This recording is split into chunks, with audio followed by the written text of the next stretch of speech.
Hey guys, I'm Brittany Hughes. You're watching MRC TV, and this is your reality check.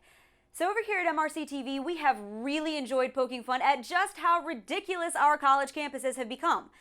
Because seriously, if you bring in kittens and coloring books to help adult college students deal with a presidential election, you deserve to be mocked and shamed. And as long as they keep crying, we'll keep on laughing. Unfortunately, there is a much more serious side to this issue. This nation is running a very dangerous and very, very real chance of being handed over to a generation who thinks that the best way to handle your differences is to scream, whine, and pout. It used to be that we solved this impulse back in kindergarten when we were all taught to share our blocks with the other little boys and girls. And now we're not even allowed to differentiate between boys and girls. And if you get your adult feelings hurt in your underwater basket weaving class and decide to have a good cry about it, you get a lollipop and a puppy. So check out just how far we have come. English students at the University of Pennsylvania ripped a portrait of Shakespeare off the wall of their building on campus this week because apparently a white English guy just wasn't diverse enough for their tastes.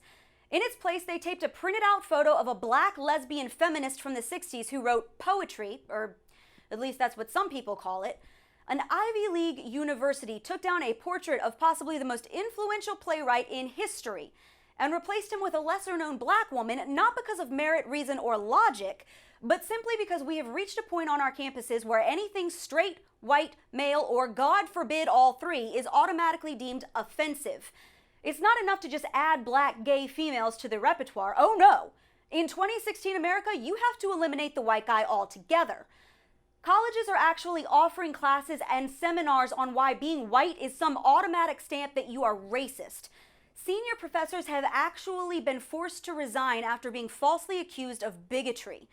The senior assistant director of admissions at George Mason University publicly stated that conservatives who voted for Trump are worthless pieces of trash following the election. This is a guy who helps decide who gets into the school and who doesn't. And our institutions of higher learning have become such cesspools of liberal propaganda that he actually felt comfortable spewing this crap on a public forum and probably did not think twice about getting in trouble with the university, which, by the way, he didn't. Unless you assume that this is just a problem in America, oh, it's also happening across the pond.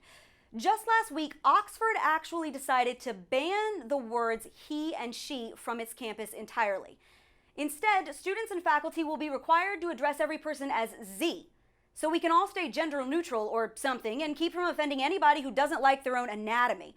Oxford does not care if they offend sane people who think that this is stupid beyond the telling of it.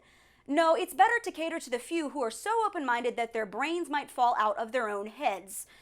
And sometimes this bizarre, almost Twilight Zone level of insanity is just so unreal I cannot help but laugh. But after I've picked my jaw up off the floor, it starts to sink in that we are raising a generation of people who think they are owed anything and everything just because they want it.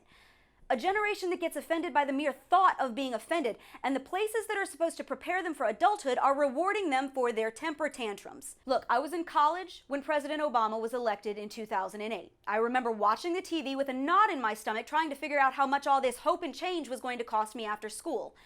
And then I got up the next morning, put on my big girl pants, made it to my 9 a.m. class, and then headed off to work. Nobody gave me Play-Doh, I didn't sit around all day blowing bubbles and coloring, and I sure as heck didn't run around the streets impeding traffic and screaming, "Not my president," like it was going to make any kind of difference at all. I sucked it up like an American who understands how a democracy works. And if I can do it, little snowflake, so can you. And that's your reality check, America. Stay sane out there, and make sure you check out our new project at SaveTheSnowflakes.org. As always, make sure you like us on Facebook and follow us on Twitter.